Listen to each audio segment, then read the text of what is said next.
Okay, I think we'll get underway. So yeah, welcome everyone, and thank you for joining today's Excel in Health session. For those of you who are new, this series is designed to support health and life science companies who are looking to work with and sell into the NHS.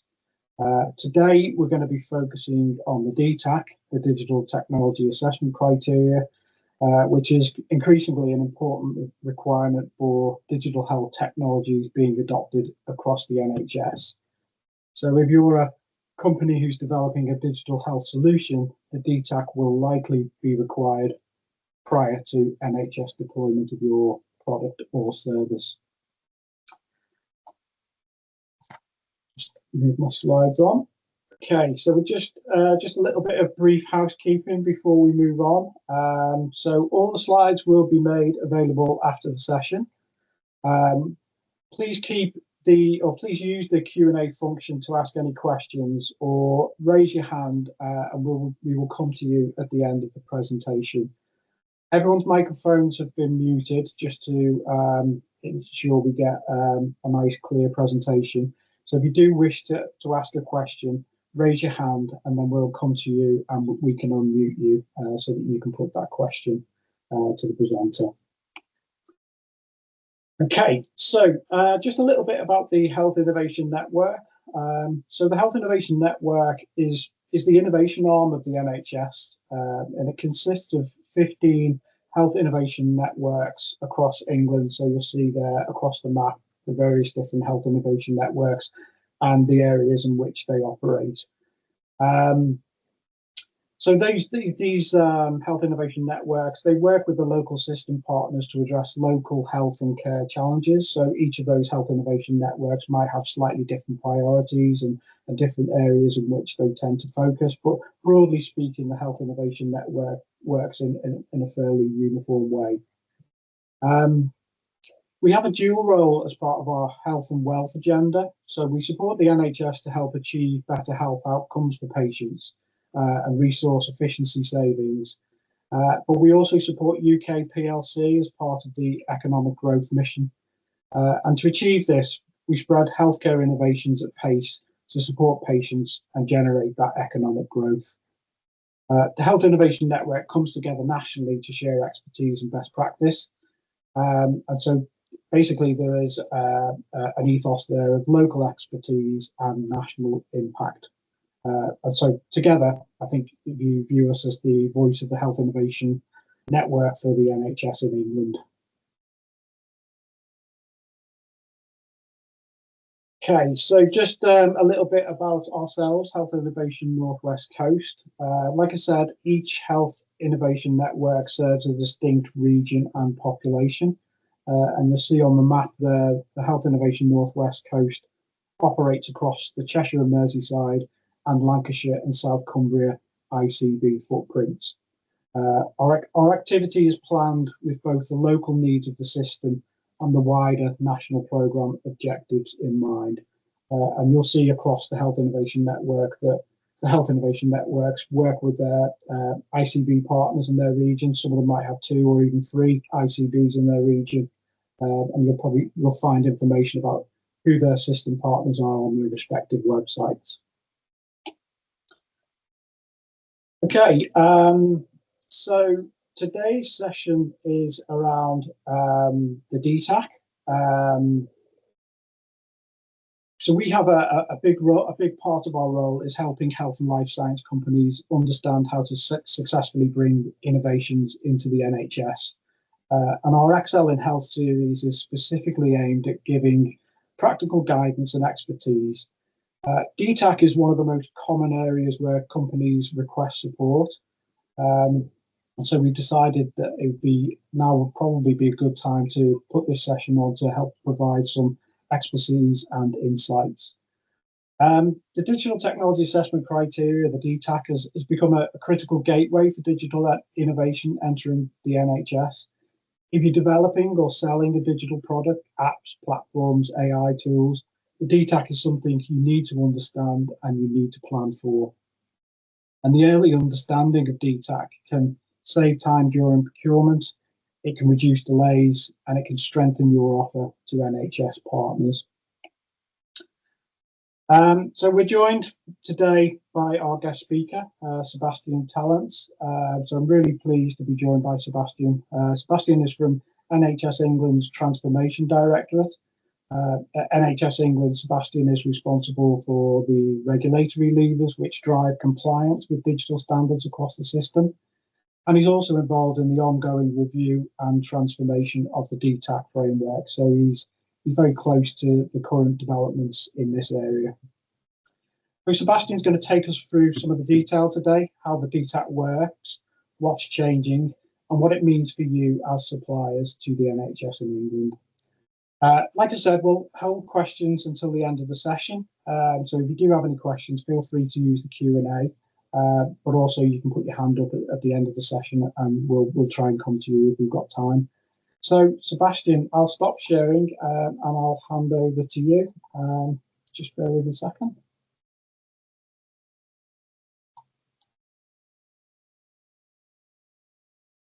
The screen is yours.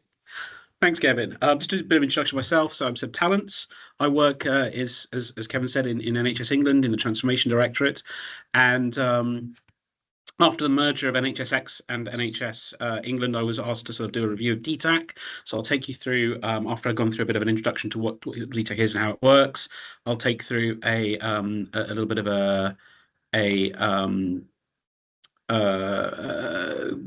account of how things are changing after following the review. Excuse me a second, I've just realized there's something wrong with the power on my laptop. I'm not getting any power in through the connection. I'm just going to need 1 second to plug myself in. Apologies for that. No problem at all.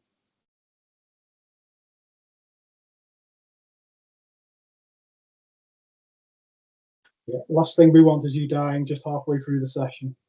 I know it's odd. Normally when we're plugged into the docking stations, it gets power, but I guess something's wrong with this one. Hadn't noticed it. Sorry about that. Right, let me put the screens on.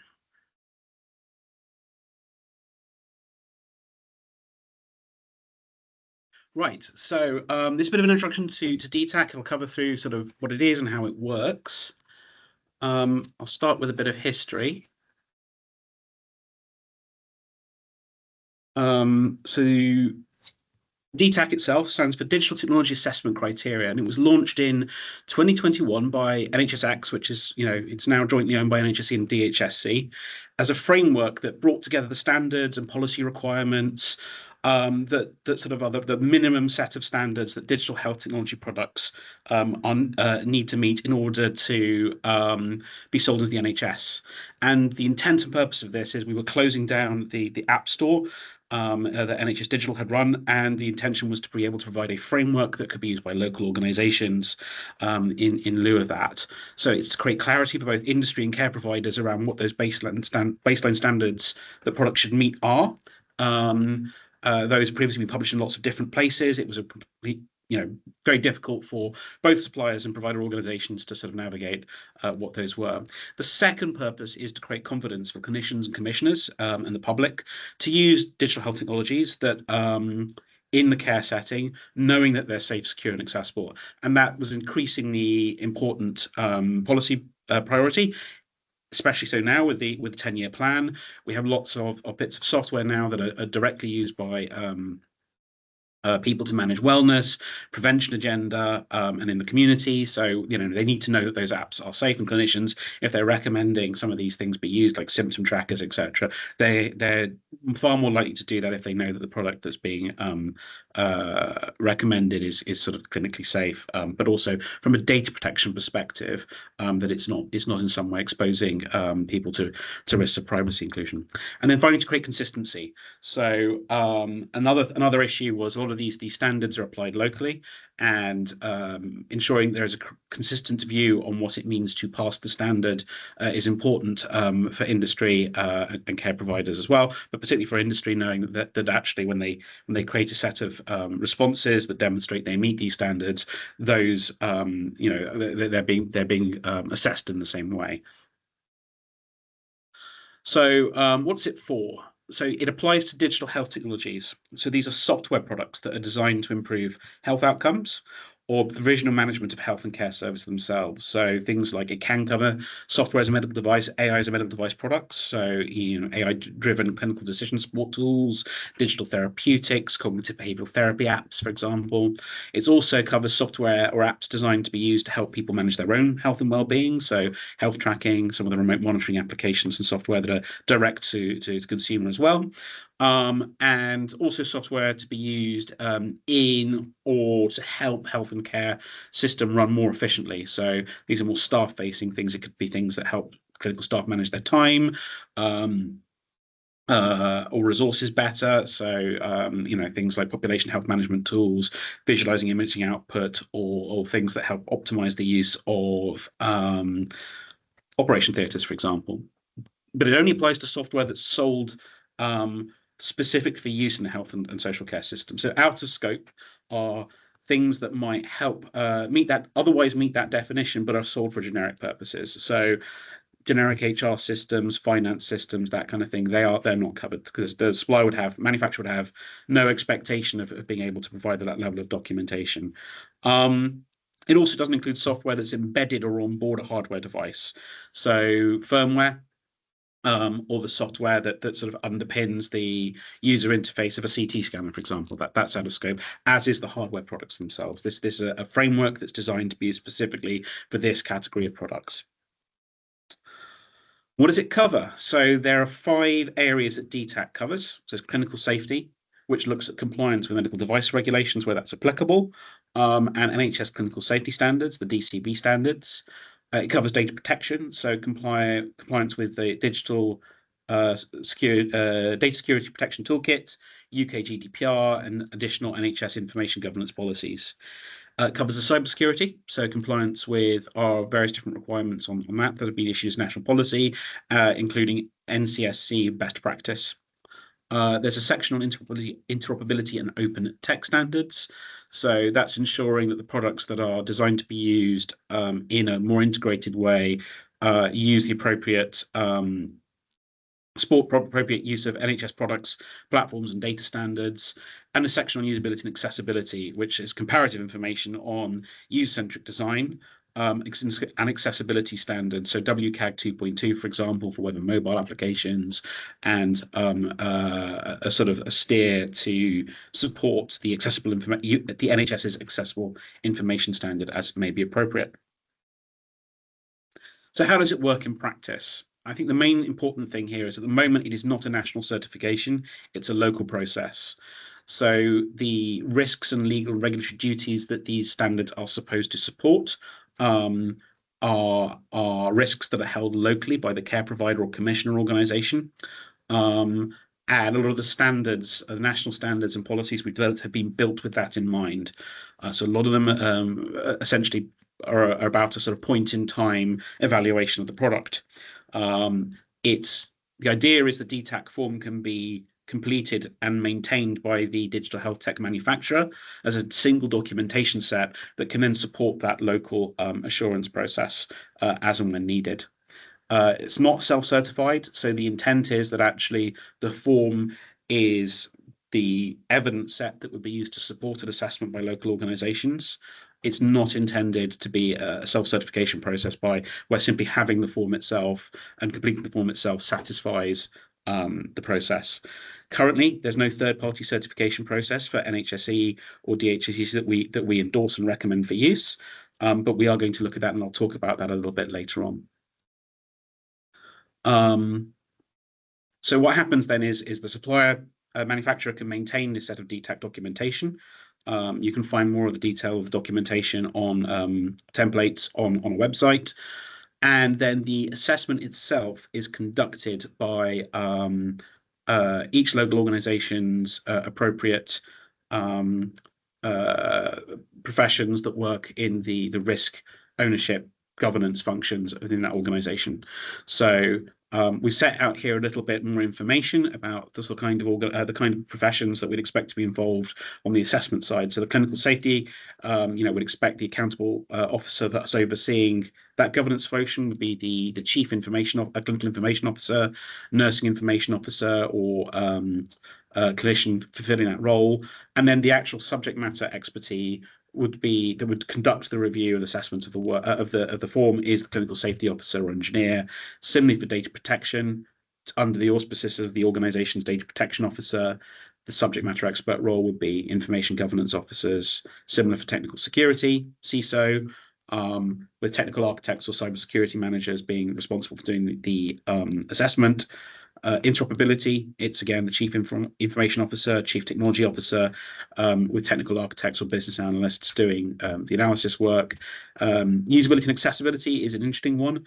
Normally that ends up being the accountability of a chief technology officer, with business analysts again taking the role of the usability and accessibility assessment.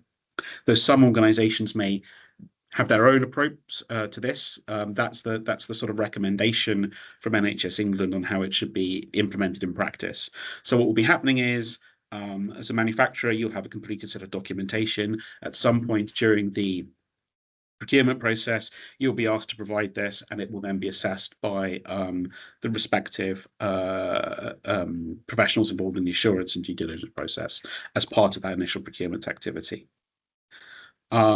So some special cases, in-house digital health technology products. So these are things that are built either by the healthcare organization or on behalf of the healthcare organization by a supplier they've contracted to build a piece of software. Those must be built to meet the same standards within DTAC, but this whole process is really designed to be assuring third-party technology. So if you're actually controlling the design elements yourself as a care provider organization that's commissioning a piece of technology, or that is developing a piece of technology internally, then we'd expect a lot of the work that would be done actually in the design phase, and the governance process might look quite different, even though the standards that you're mandated to require are the same. So DTAC isn't really intended to be an in-depth tool for managing that sort of assurance as you build process. But if you're then going to provide that to another healthcare provider organization, so one trust designing a system that it's then going to provide to other trusts, whether for a fee or whether free, then we'd expect them to act as a manufacturer and provide DTAC documentation to the other organizations that are going to be receiving this technology also. Purchasing for other organizations. So you can have situations where a number of different care providers band together to procure jointly a system. In those situations, we'd expect the legal organization to conduct the DTAC assessment, but other members and risk owners that are going to be consuming this probably need to be involved in that process, either to assure themselves the standards be met, either through having appropriate transparency or input into that assessment process, or conducting their own assessments using DTAC.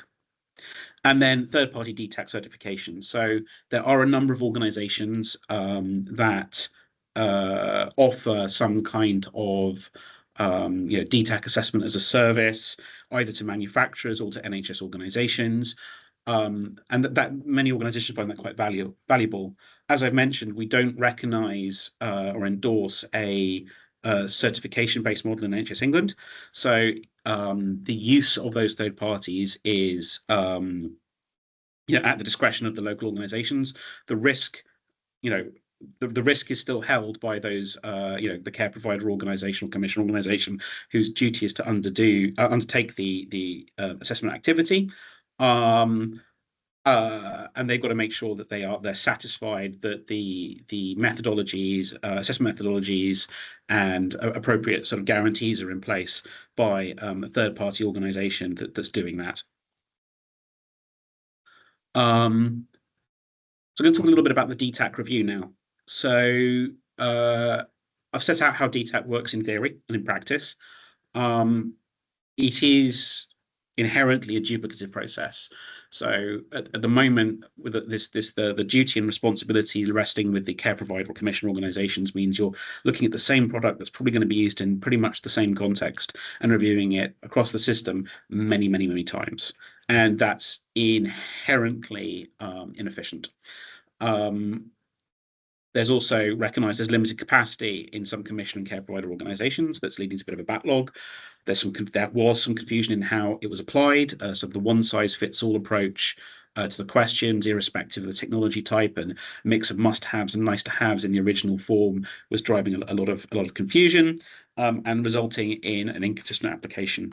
And I was commissioned by the then National Director of Transformation to do a review of this with DHSC colleagues. So we spoke quite widely to industry through various different trade groups, so Tech UK, AXREM, ABHI, and a few others as well, to look at what we could do to address this. And one of the things that came out particularly was, while it was useful to have this as something that provided more of a baseline, it's duplicative, the inconsistency is better than before, but still there's got to be a better way to do this.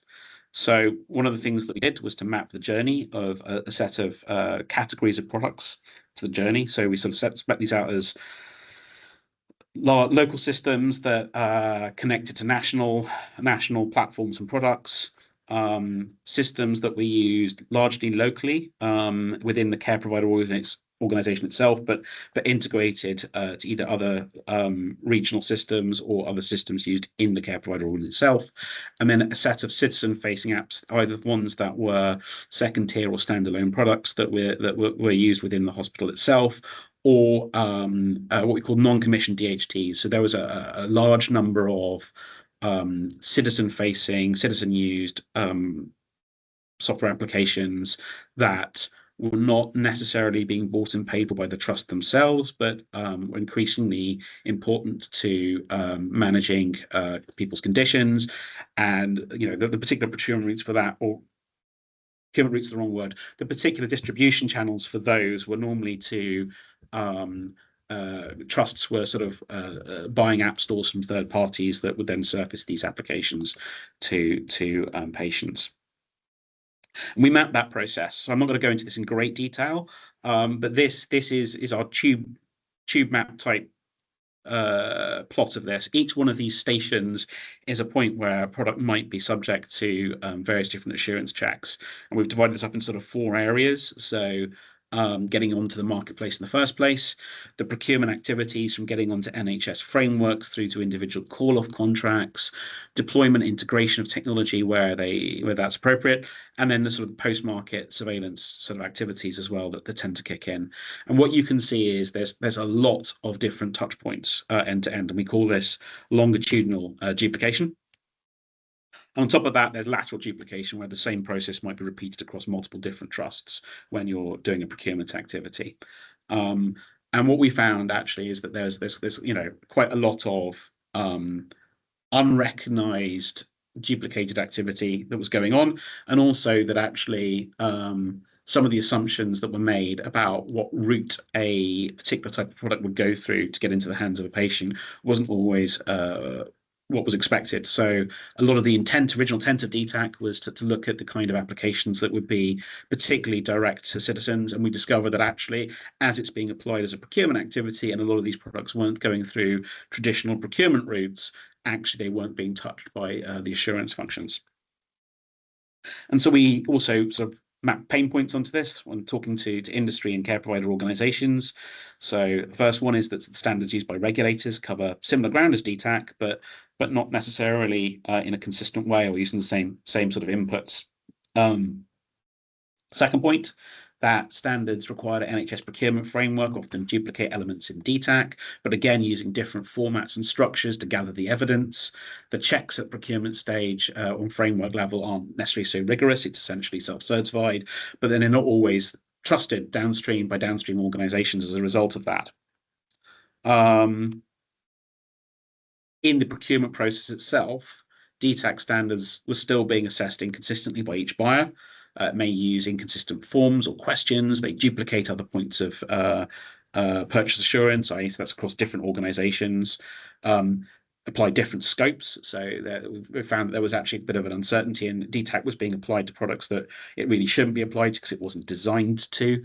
And they sometimes reach different conclusions based on the same information as to whether the standard's been met or not. As I mentioned, some of the non-commissioned DHTs, they lack any assessment touch point. So DTAC's failing in its role there as supporting some of the big shifts in the 10-year plan.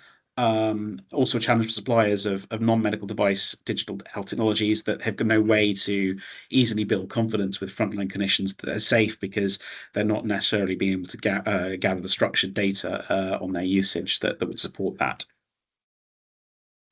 And then assurance checks downstream. So particularly when you've got a product that's been built and got through regulators, falls by the NHS frameworks, bought locally, and then going through a process of onboarding to local or national systems.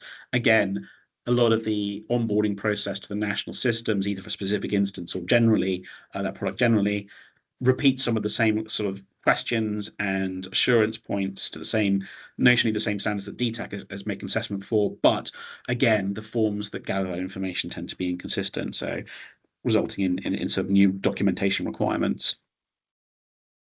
So our recommendations from the review: improvement of form and guidance, and to review the scope to reduce that friction. So we've done that recently. The update was published in March. I can summarize a few of that updates later on. Second piece of work that we're taking forward as well is to implement a national repository of DTAC forms to reduce the burden on industry and maintain parallel documentation.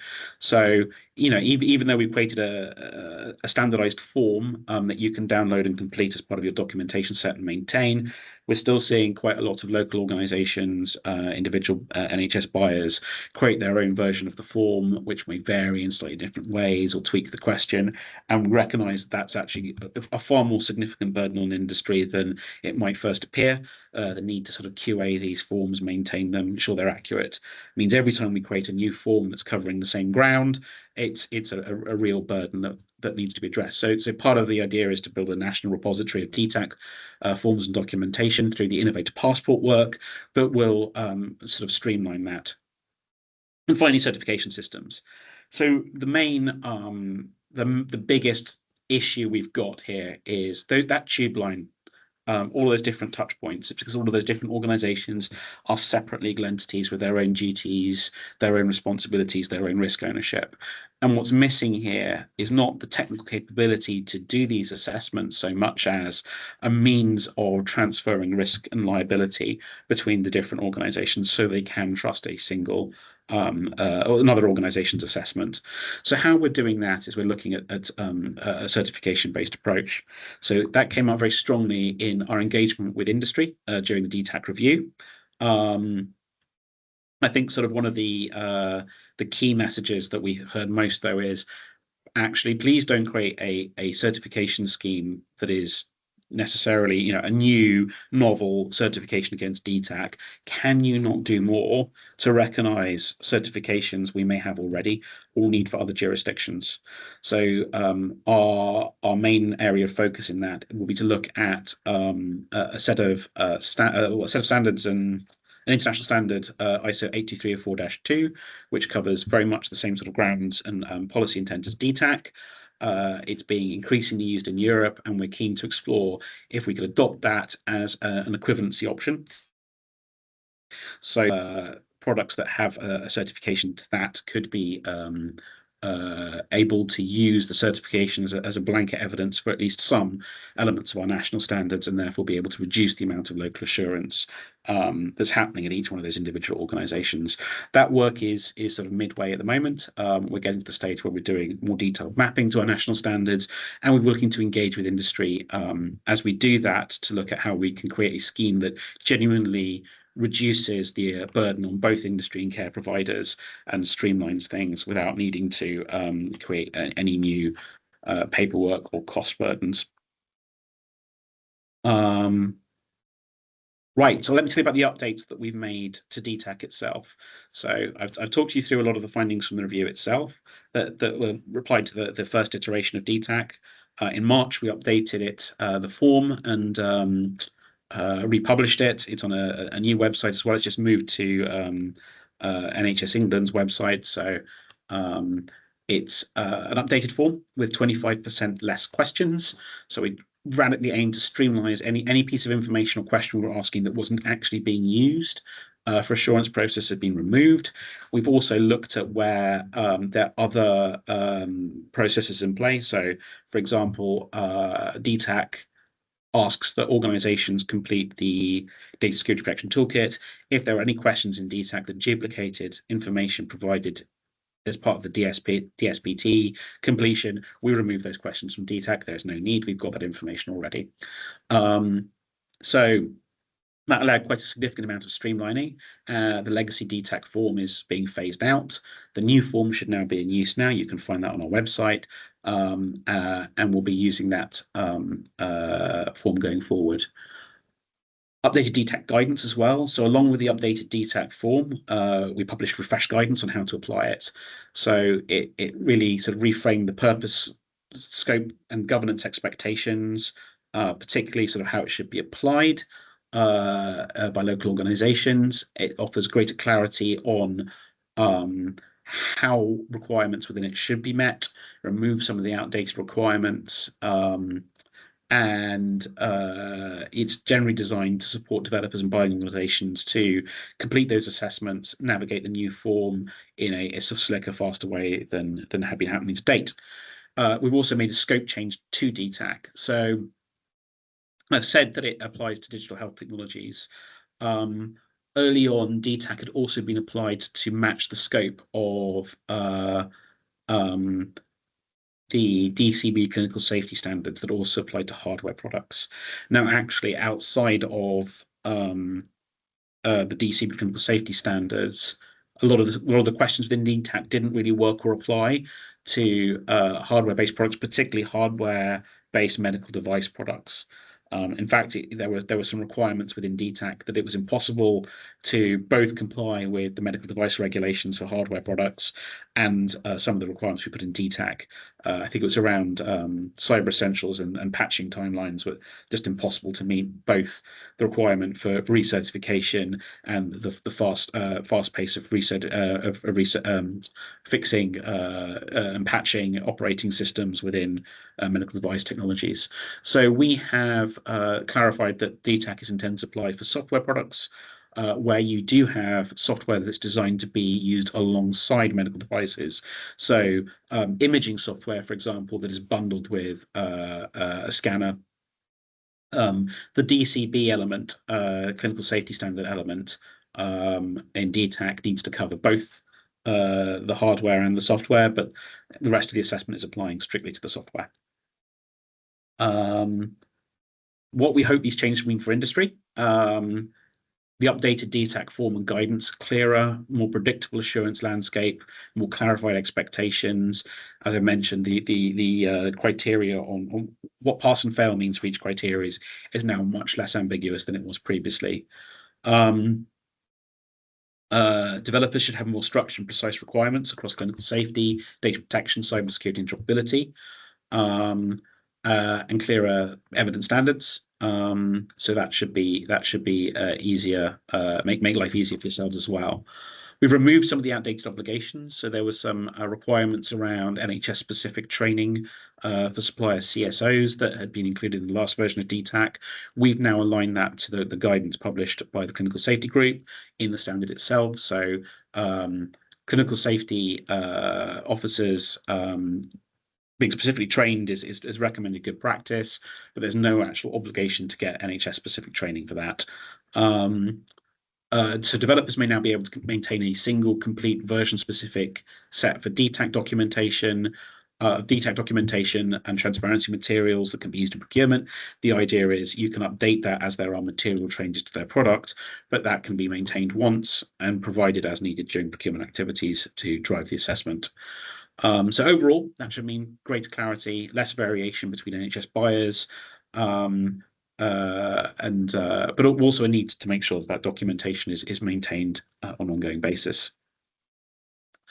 What do the changes mean for buying organisations? So for NHS buyers, what we're hoping is that this revised DTAC form and guidance will drive stronger governance approaches in local organisations, a clearer scope and a more consistent procurement practices. So it should be less of an unfamiliar environment for procurement between different organisations. Buyers now have more guidance on who and how a assessment should be conducted, clearer criteria for what products are in scope, and what products are out of scope, and a standardized form to speed up the buying process. We've really asked buyers to not create modified local forms.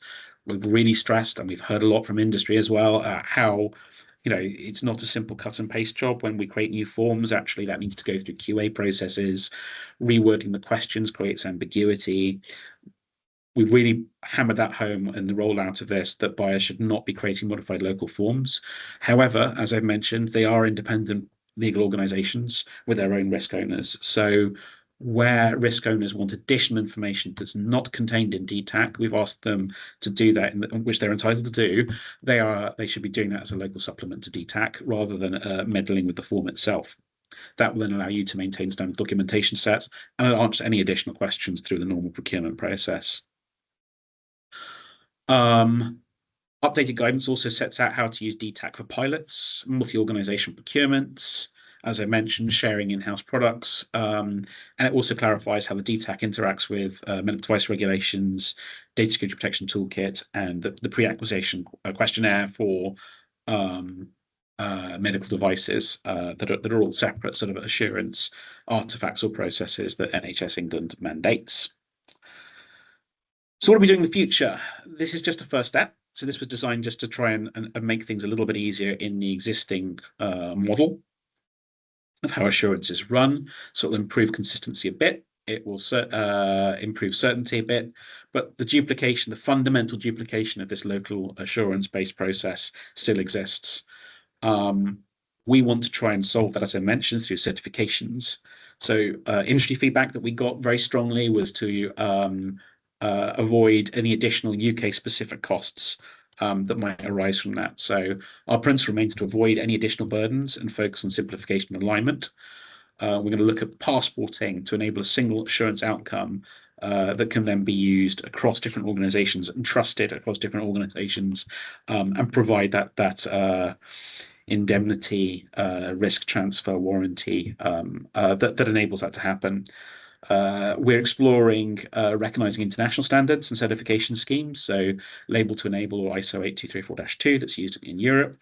We're also doing more to understand where products that are Class 2 and above and have third-party certification for medical device regulations, how to recognise better that actually that covers some areas of cybersecurity, some areas of information governance, and again, recognise that equivalence and reduce local assurance if that's already been effectively assured through the MDR process. So that's a bit of a canter through DTAC, an introduction both to the DTAC itself and where we're going to be taking it. We've had a lot of input from industry. I don't know if anyone on the call has been involved in helping us do the review, but we really appreciate all of the input that we have got, and we're happy to take further feedback and questions too. I don't know if there are any questions in the chat. I'm just going to take these slides down so I can see the screen better. Sebastian, can I just start with a quick question? I noticed in the slides that you had in the end-to-end process, you've got in there nice evaluations, and you also briefly referenced at the end there around guidance for use of the DTAC in pilots. Could you just perhaps give us a bit of an overview of what that guidance is in terms of pilots and evaluations of new technologies? So I think our main point on pilots is actually you kind of still have to meet those national standards even in pilot phase. We've tried to link out where appropriate to the standards within DTAC also include sort of further guidance on how to apply those. I think that the key point is that actually it does still apply during pilot phase, because the underlying laws still apply, like GDPR still applies even if you're in a pilot phase. The clinical safety standards, they still apply, though the way they apply in pilot phase is different because you're dealing with a different risk profile. You just have to have thought that through and documented it. It'll probably be part of the pilot if it's clinical risk impacting. So I probably can't go into great detail there, but the idea was to make sure that we were it was understood exactly how that worked, because we were seeing some situations where industry were getting mixed messages from care provider organisations that were taking different approaches. And the other question I had is, in the early days when the DTAC came out, I think there was a lot of trepidation about whether NHS providers would need to do retrospective assessments of solutions that have already been deployed. Has that been a requirement, or is that likely to become a requirement at any point? No, I mean, I don't think so. So we did look at this as part of the review, and I think what people were reaching for is, they could see that there's a very large footprint of products that have been bought before DTAC existed, and while there is a need for care provider organizations to understand the risk and manage the risk of their technology estate, going back and trying to reassess every single product against DTAC probably wasn't the right way to do that, because the capacity just isn't there. For organizations that haven't been doing that, that is obviously not a great situation for them to be in, and they need to work out their own plan for risk mitigation in that situation and getting a grip on the risk in their estate. But actually, if you look at how DTAC is designed to work, it's an assurance framework to be applied at point of procurement. Yes, every system that is a health IT system ought to have an associated set of DCB standards, but actually, asking a trust to go and hunt down the supplier of a system they maybe bought 20, 30 years ago to provide new documents, it's not a realistic and plausible way to operate. So our advice was, look, in that situation, you've got to work out how to manage the risk on your estate in an appropriate way. Now, some things, of course, applied as a managed service, and it's a very different situation, but trying to impose a one-size-fits-all from the centre here using a process that is really designed for new procurements was not the right way to do it. So we're not asking organisations to go back and do a retrospective DTAC for their entire estate. It's not really a viable approach. That said, we're not saying either that the fact that our expectation is for provider organisations to find appropriate ways to manage and understand and manage the risk of their technology estate that exists pre-DTAC. And just final question for myself. You made it really clear there that the risk is held locally and it's with each commissioning NHS organisation. Do you think it's realistic that we will ever get to a point that there will be a sort of a badge of certification that can be transferred from one provider to another, or do you think that's unrealistic? So I think it depends exactly what you mean, right? There's never going to be a universal badge that says this thing is safe in all contexts. So a lot of our national standards, though, are developed from a perspective of best practice for a risk owner assessing a piece of product on its technology estate, on their technology estate. And the point is that that standard mixes a number of different things together. So it's intrinsic risks involved in the product itself. It looks at sort of things about how that product was managed, developed by the supplier, and those things are going to hold true across every single organization.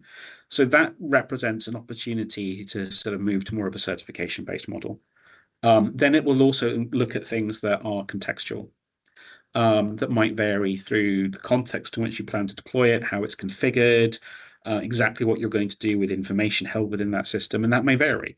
So there's going to be a separation of concerns here. But what we're recognizing is a lot of our national standards take a huge amount of stuff that is duplicated, that could be assessed once if there was clear enough assurance criteria, if the assessment wasn't designed to be done as a point in time assessment. So what I mean by that is, say, clinical safety, for example, probably what's more important is to know the manufacturer is applying a certain risk management process and assessment, rather than, what is the clinical safety case and risk log right now that I'm doing the assessment, and how does that correlate to the product in front of me right now? Well, that's true at that point in time. It doesn't necessarily, especially in a world where products iterate quite quickly, that's going to be true in 6 months' time. And that's one of the reasons why that assessment doesn't currently carry over to different organizations, because what was assessed by organization one at in January isn't necessarily going to be true by the second organization in December.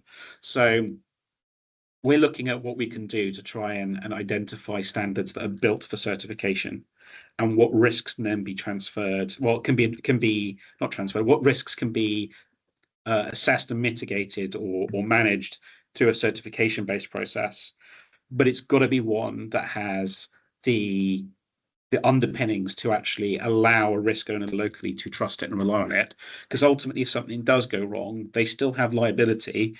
The question is, can they say, well, actually, the work that I did in trusting this certification, it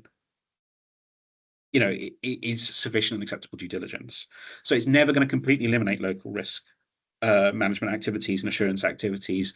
The goal is fundamentally to try and get to that state, though, where actually we can be using our local assurance activities to actually manage the risks that are genuinely local and vary locally, and don't duplicate this burden unnecessarily across every single care provider organization or every single organization that might be involved in the journey from getting onto the market in the first place through to the sort of connection. I hope that makes sense.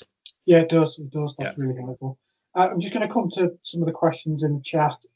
You've talked about the work that you've done with industry and gathering feedback from industry. Olivia Coy's put a message in there about how can suppliers provide feedback in that process moving forward. How can they make their services available in that way? So we normally engage through industry bodies like Tech UK, ABHI, AXRAM, and others. If you want to reach out directly, there is a contact email on our website. Though we've just had a website migration, and I can see the content's got a little bit jumbled up, so I will quickly review that, and we will hope to be fixing that shortly. If not, I will dig it out at the end and make sure that it's available with the slides when they go out. There's a question from Barry Hemmings. Barry, I might need to come to you just for some clarification, but I'll read it out.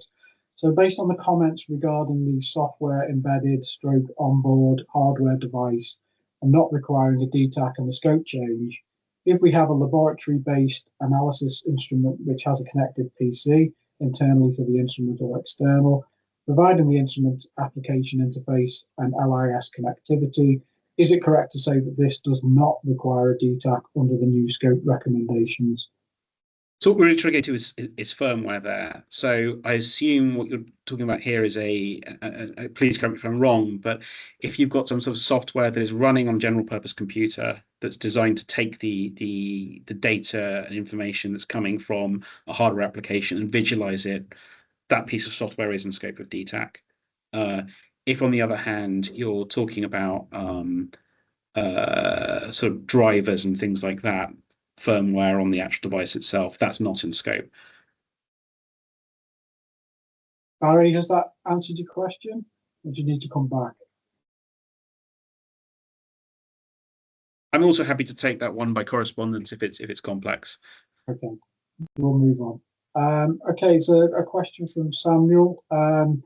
Without national enforcement or a formal certification scheme subject to future change, DTAC serves only as a local due diligence tool. Given these limitations, what is its true value? We have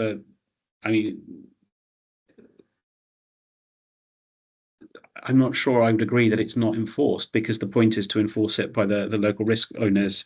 Its value here is you've got a consistent set of standards to build to, as opposed to what existed before DTAC, which is every local organisation taking a different view as to what was an acceptable set of requirements around clinical safety, etc. So, in that sense, it's providing a lot of certainty and less variability in terms of an experience for industry in terms of, whether a product is deemed satisfactory or not. I think it's also giving a degree of clarity to clinicians and also the general public about what it is that is local organizations. Even if it's applied locally, it's still being applied. So that products entering into the health and social care system ought to be, meet these standards around data protection, meet these standards around clinical safety, etc. Okay. Would you say it's fair to say that there is still variation in practice then across the system in terms of the use of the DTAC? Well, yes, I think it probably still is. The new form's gone out in March. It should reduce a lot of the ambiguity. So we looked at what was driving the most inconsistent application, but we're talking about an organisation with hundreds of, the NHS has hundreds of different trusts in it. It's inevitably going to be some variation. I think that the key point here is, and we also know that some local risk owners have lower risk appetites than others, so they add additional requirements and different standards. You'll notice in our cyber section, their ISO 27001 isn't mentioned. That's because our national policy is that actually, that's not an absolute requirement. That's for local risk owners to determine whether that's a helpful or useful standard. So there will always be some variation in terms of not just DTAC itself, but also what additional requirements local organisations may require their suppliers to meet. So yes, but our goal is to make it significantly more standardised through the Innovator Passport work and through our certification work, which falls under that bucket. There's a question from Stephen. How will DTAC deal with artificial intelligence and large language models during the product lifetime? So there's a separate piece of work looking at standards and assurance approaches for AI. That's ongoing. My view is, from DTAC's perspective, I didn't want to create a separate pillar for AI. I think that starts to create a separate set of standards around clinical risks, cybersecurity, etc. Rather, I would expect AI to be, mainstreamed into DTAC itself. So if you are dealing with an AI product, that poses potential additional vectors by which clinical risk may arise, and it should be covered in the clinical safety case, the mitigations the risks in the hazard log, mitigations in the mitigation set, etc. I would rather see products like AI, AVT, etc., mainstreamed into a uniform approach to standards and risk management, rather than creating sort of separate paths. So that's the kind of approach we're taking. But our view on AI is still emerging. It's a separate piece of work, and when that matures and finalizes, we'll look at how to integrate it into DTAC or the successor to DTAC as we move into a certification-based model. Okay. There's a question from Colin. When considering NHS procurement, it is stated that the device should be CE or ISO 27001 certified. In the DTAC form, only the CE certification number is requested. Is an ISO certification alone enough for DTAC compliance, or would CE still be expected? In terms of cyber, in relation to what? Colin, do you want to come in and perhaps clarify your question? Phil, could we unmute Colin? Yep, they should be able to now. Colin, do you want to come in on that?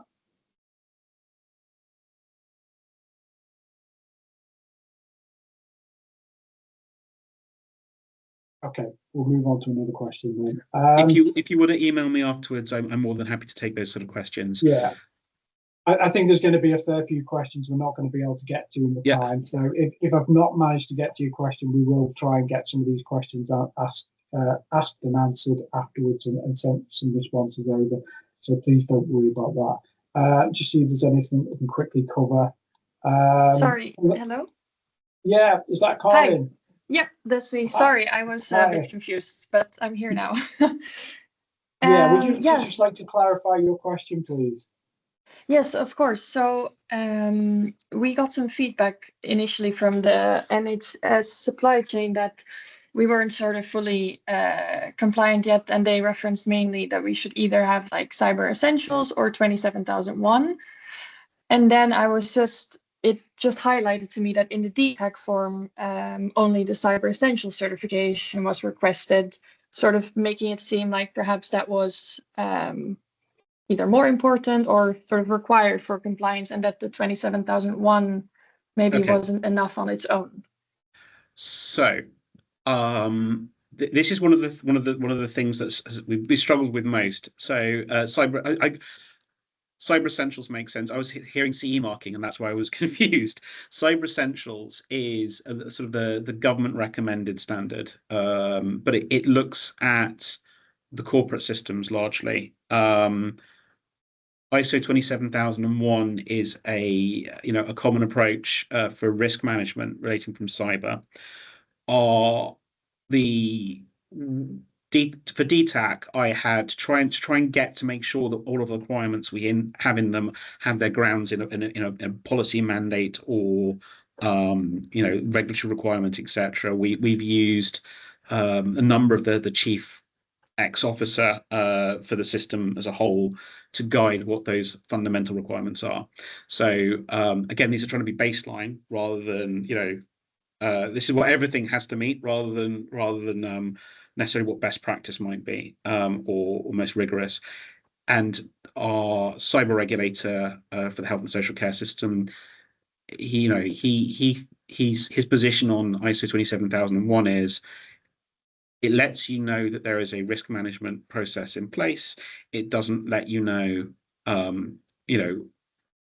how that risk is being managed, and one of the ways you can manage a risk is to acknowledge it and accept it. So his view is he doesn't feel that's a particularly useful standard, but local risk owners often do. So you will often find local risk owners and therefore as in local NHS organizations requiring ISO 27001 and the BSA. The BSA also requires it. I think it is an alternative to CE, Cyber Essentials. We've stuck with what our policy is from the Chief Information Security Officer for the Health and Social Care System, and so we've kept it at Cyber Essentials. That we clarified exactly how we want that to be applied, because I think there's ambiguity. I think it's possible to get Cyber Essentials apply. You can apply Cyber Essentials only to your corporate systems, not to the platforms that your software is actually hosted on or developed on, and that's a potential loophole. So we've clarified that. So to meet DTAC, yes, it's Cyber Essentials, though ISO 27001 may still be required. All right, thank you. That was really informative. Thanks. I appreciate, by the way, there are lots of little loopholes like that or inconsistencies. As we move towards the certification, I am looking to drive out a point where we do have a single set of requirements and we don't have organizations with national organizations with quite so much variation. But it's a work in progress. Sebastian, thank you so much for your time. We've run out of time. I appreciate there's questions there that we've not managed to get to. If you're okay, Sebastian, we'll come back to you with some of those. If you can just give us some brief comments back and we can get those through to the people who've asked them. So if we have missed your question, we will try and come back to you afterwards. So again, Sebastian, thank you so much for your time. It's much appreciated. And thank you everyone for joining today. Thank you very much. Thank you for having me. Thank you. Bye now.